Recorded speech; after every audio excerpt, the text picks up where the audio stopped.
আসসালামু আলাইকুম প্রিয় ভাই ও বোনেরা, কেমন আছেন সবাই? আজকে আমি একটা গুরুত্বপূর্ণ বিষয় শেয়ার করব।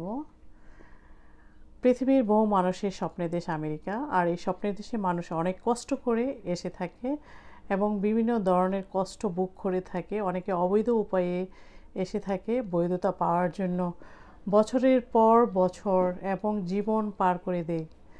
অনেকের জীবন নষ্ট হয়ে যায় একটা গ্রিন কার্ডের আশায় এবং বৈধতা পাওয়ার জন্য। আর গ্রিন কার্ডের বৈধতা পাওয়ার জন্য অনেকে জীবনকেই শেষ করে ফেলে, অনেক ধরনের চেষ্টা করে, অনেক ধরনের ডলার নষ্ট করে থাকে। কিন্তু আমার আব্বা আম্মা আমেরিকা আসছিল, তাদের গ্রিন কার্ডটা অনায়াসে নষ্ট হয়ে যাবে, কারণ তারা আর আমেরিকা আসবে না। দেখেন কত ইজি তাদের জন্য, তাদের গ্রিন কার্ড পেয়েও গ্রিন কার্ডটা নষ্ট হয়ে যাবে না আসলে। আর এই একটা গ্রিন কার্ডের জন্য মানুষ জীবন, যৌবন, টাকা পয়সা সব কিছু নষ্ট করে ফেলে। বছরের পর বছর, 10 বছর 20 বছর কাটিয়ে দেয় আমেরিকার একটা গ্রিন কার্ড পাওয়ার জন্য। আর আমার আব্বা আম্মার গ্রিন কার্ডটা এইভাবেই নষ্ট হয়ে যাবে। তো আমেরিকার গ্রিন কার্ড পাওয়াটা অনেক কষ্টের ব্যাপার, আর সেই গ্রিন কার্ডটা অনায়াসে নষ্ট হয়ে যাবে।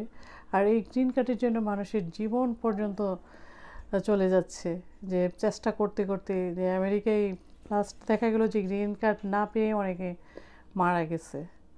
তো এত একটা গুরুত্বপূর্ণ আমেরিকার গ্রিন কার্ড পাওয়া, তো অনেকে পেয়েও নিজের ইচ্ছেই হারিয়ে ফেলে। তো গ্রিন কার্ড পাওয়া যেমন কষ্ট, আবার নষ্ট হয়ে যাওয়াও খুব ইজি।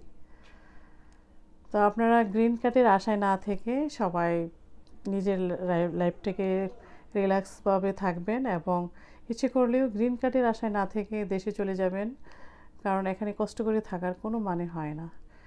গ্রিন কার্ডটাই জীবনের সব কিছু না। তো দেখা হবে নতুন ভিডিওতে। আল্লাহ হাফেজ।